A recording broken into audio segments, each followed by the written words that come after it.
In this video, we will show you how to send money from Canada to Dubai. If you guys want to get started with the websites I'm about to mention, you can use the links down in the description. Sending money from Canada to Dubai can be done through various online money transfer services.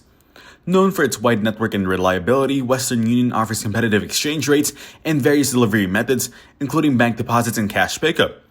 Wise provides low-cost, fast, and secure transfers with transference fees.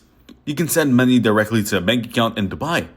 XE offers great exchange rates and a user-friendly platform. You can send money to a bank account in Dubai with ease. To use any of these services, you'll typically need to sign up on the provider's website or download their app. Follow the prompts to verify your identity. Transfer money from your bank account or use another payment method to add funds to your account. Now choose Dubai as your destination and enter the recipient's bank account details. Review the exchange rate and fees, then confirm the transfer. So that's how to send money from Canada to Dubai. Make sure to use the links down in the description to get started with these websites. If this video was helpful, please consider leaving a like and subscribing to my channel. With that being said, I'll see you in the next video.